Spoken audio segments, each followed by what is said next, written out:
নমস্কার ভিউয়ার্স, বীরগুলোর পক্ষ থেকে আপনাদের স্বাগত। ভিউয়ার্স, আজ বাবা মনিকে নিয়ে কী আলোচনা করা যায় বলুন তো?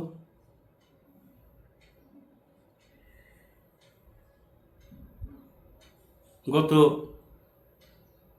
সোমবার অর্থাৎ 21শে এপ্রিল ওনার মহাপ্রয়াণ দিবস আমরা পালন করেছি বিভিন্ন অনুষ্ঠানের মাধ্যম দিয়ে। যেখানকার যা মণ্ডলী রয়েছে তার প্রত্যেকে কিছু না কিছু করেছেন। অর্থাৎ 21শে এপ্রিল উনি আমাদের ছেড়ে চলে গেছেন। আর 27শে এপ্রিল অর্থাৎ আগামী রবিবার তার সমাধি দিবস। তাহলে এই যে 21শে এপ্রিল থেকে 27শে এপ্রিল, এই 7 দিন এই ওনাকে নিয়েই আমরা একটু ব্যস্ত থাকি। বিভিন্ন মণ্ডলীতে বিভিন্ন রকম প্রোগ্রাম হয়েই থাকে। কিছু বলার নেই ভিউয়ার্স, এত মর্মান্তিক একটা সময় আমাদের জন্য। এত ব্যথাতুর মন নিয়ে কী প্রতিবেদন করি বলুন তো?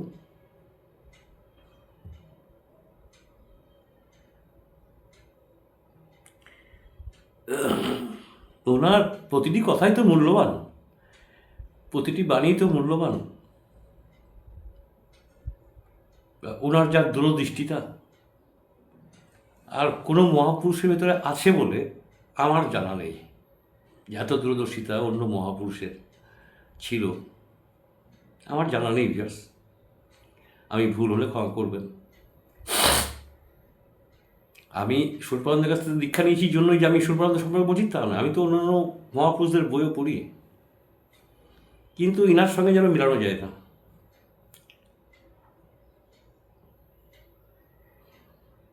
এক জায়গায় বলছেন, I am working for 3 centuries ahead। ভাবুন তো ভিউয়ার্স,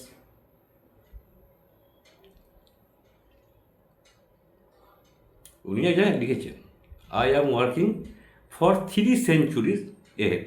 আর 300 বছর পরের কাজটা উনি এখন করছেন, আর এখন যে কাজটা করছেন 300 বছর পরে তার ফল পাওয়া যাবে, তাই তো মানেটা হচ্ছে নাকি ভিউয়ার্স?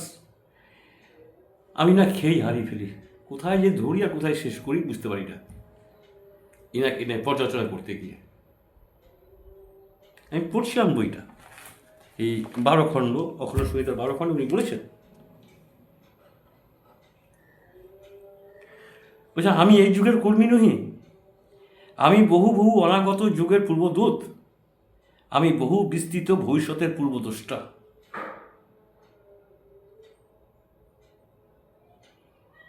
উনি যে এই প্রাণপাত করে গেলেন আমাদের জন্য, বলছে না আমি এই যুগের কর্মী নই, আমি বহু বহু অনাগত যুগের পূর্বদূত, আমি বহু বিস্তৃত ভবিষ্যতের পূর্বদ্রষ্টা।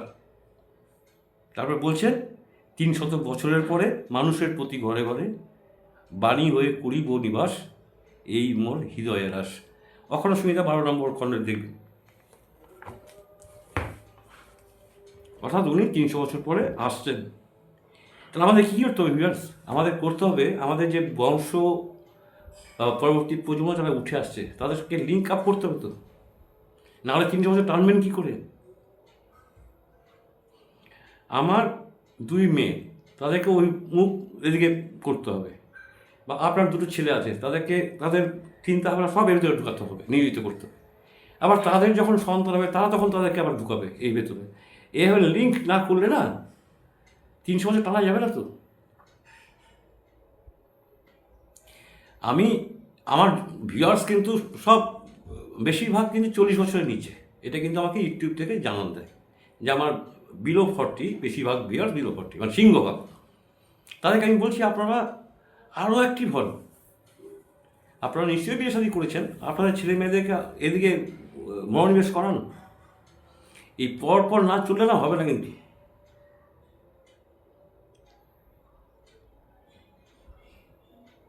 তবে ভিউয়ার্স, আজকে একটা বই পড়তে পড়তে হঠাৎ ওনার ওই মন্দারমালাতে একটা কবিতা চোখে পড়লো। মন্দারমালায় সম্ভবত কবিতাটি উনি ওই মৃত্যুর আগে লিখে গেছেন, বলে গেছেন, ছেপে গেছেন আর কি। মানে আমি ভিউয়ার্স, উনি যখন চলে যান তখন তো আমি উচ্চ মাধ্যমিকে পড়াশোনা করি, উচ্চ মাধ্যমিকের ছাত্র। আমি সবে উচ্চ মাধ্যমিক পাশ করে কলেজে পা দিয়েছি। আমার বাবা বহুবার বলেছেন ভিউয়ার্স যে উনি অসুস্থ হয়ে কলকাতায় আছেন, একটু তোর মাকে নিয়ে যা, দেখিয়ে নিয়ে আয়। কিন্তু না ভিউয়ার্স, আমি অতটা গুরুত্ব দিইনি। এই যাবো যাচ্ছি করে আর যাওয়া হয়নি। সম্ভবত আমরাই শেষ ব্যাচে দীক্ষা নিয়েছি ওনার কাছ থেকে, তারপর উনি আর দীক্ষা প্রদান করেননি। তারপর বুঝতে পারছেন সেই 78 সালে আমি দীক্ষা নিয়েছি। আমার বাড়িতেও এসছেন উনি, আমাদের বাড়িতেও এসছেন, দুবার এসছেন। সে কাহিনী অন্যদিন আলোচনা করব। কিন্তু ব্যাস আমি তখন না বুঝতে পারিনি ওনাকে। বাবা মা বলতেন, মা খুব কান্নাকাটি করতেন যে আমাকে একটু চল দেখিয়ে আনবি। আমি হ্যাঁ যাবো, এই যে কলেজে ভর্তি হলাম, যাবো হ্যান ত্যান এসব করে কাটিয়ে দিয়েছি। এমন সময় শুনলাম যে উনি চলে গেছেন। বাবা মা ভীষণ সফটেড হয়েছিলেন যে 13 দিনই পালন করেছেন বাবা, মাথা নেড়াও করেছেন, তাতে শান্তিও হয়েছে, সব করেছেন। তার মানে বাবার চিন্তাধারাটা আমি এখন মিলাচ্ছি যে আমি কি ভুল করেছি ভিউয়ার্স। যাই হোক, বাবা উনি, আমি বিশ্বাস করি বাবা উনি এখনও বেঁচে আছেন। আমার কথা তো উনি শোনেন, আমি যা বলি উনি তো শোনেন, এখনও বেঁচে আছেন তো উনি। আজকে আর বেশি আলোচনা করবো না ভিউয়ার্স, ওই মন্দারমালার কবিতাটা একটু আপনাদের শোনাই। পারবো কিনা জানি না কবিতাটা বলতে, আমার তো চোখে জল এসে যাচ্ছে। আর হ্যাঁ ভিউয়ার্স, আগামী রোববার সমাধি দিবস। আপনারা প্রত্যেকে যে যেখান থেকে এই ভিডিওটা দেখছেন, আমাকে যদি আপনারা ভালোবাসেন বা আমাকে যদি আপনারা শ্রদ্ধা করেন, আমার একটি অনুরোধ রইল, আগামী রোববার 27 তারিখ প্রত্যেকটি লোক সমাবেত উপাসনায় যোগ দেবেন সকাল 8টায়। আপনাদের বাড়ির কাছে যে অখণ্ড মণ্ডলী বা কারো বাড়িতে হচ্ছে, সকাল 8টায় উপাসনায় যোগ দেবেন। অন্য অনুষ্ঠানে যোগ দেন না দেন, কিন্তু উপাসনা করবেন। আগামী 27 তারিখ সকাল 8টা, রোববার পড়েছে, সমাধি দিবস। আপনারা সবাই যাবেন, এই অনুরোধ রইল। কবিতাটা একটু পড়িস পিয়াস। বা উনি তো আমাদের কাঁদিয়ে গেলেন।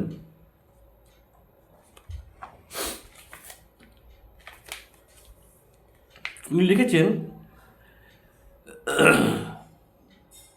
80 সালে, বলছেন উনি লিখেছিলেন কিন্তু কবিতায়, কিন্তু ওনার জীবনের সঙ্গে না মিলে যাচ্ছে। হতাশা আসিয়া বুঝি গিয়াছে আমার প্রাণে, আগের সুরের লতান নাহি বুঝি মোর গানে।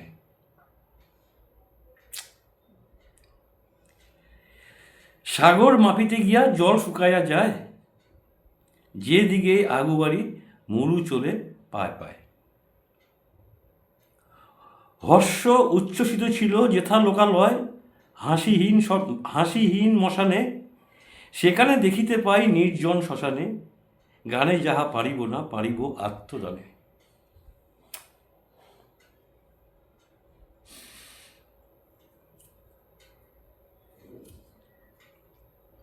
কি বলবেন ভিউয়ার্স? বলছেন হর্ষ উচ্ছ্বসিত ছিল যেথা লোকালয়, হাসিহীন মশানে, সেখানে দেখিতে পাই নির্জন শ্মশানে, গানে যাহা পারিব না পারিব আত্মদানে। এই ছিল ওনার মন্দারমালায় একটা কবিতা আমি পড়লাম। দেখবেন ভিউয়ার্স, দেখে নেবেন। আমার মনে হচ্ছে যে উনি বুঝতে পারছেন, তখনই বুঝতে পেরেছেন যে আমি চলে যাব, সময় আসন্ন। যাই ভিউয়ার্স, ওনার আদর্শ নিয়ে আমরা চলবো, ওনার আদর্শকে সামনে রেখে আমরা চলছি, এখনও চলছি, পরেও চলবো। আর কতদিন বা আমরা থাকবো, ওনার আদর্শকে রেখেই চলবো। আমি ইউটিউবে তার বাণীগুলোই প্রচার করে যাব যতদিন বাঁচব। ভিউ হবে না তো, না হোক ভিউয়ার্স, 10 জন দেখছেন তো আমি খুশি। আমি তো পয়সার জন্য আসিনি ভিউয়ার্স, বারবার বলি আপনাদের, আমার ভিউ দরকার নাই, ঠিক আছে, 10 জন দেখবেন তাহলে আমি খুশি। ওনার বাণী প্রচার করতে হবে, আর পরবর্তী প্রজন্মকে ঈশ্বর অভিমুখী বা বাবা মনির অভিমুখী করতে হবে। এই পণ আজ থেকে আমাদের করা উচিত। বিহার সবাই ভালো থাকবেন। জয়গুরু সম্ভাষণ রইল, বাবা মনির চরণের শতকোটি প্রণাম রইল। আবার আগামী বৃহস্পতিবার অন্য টপিকস নিয়ে আসবো। আজকের মতো গুড।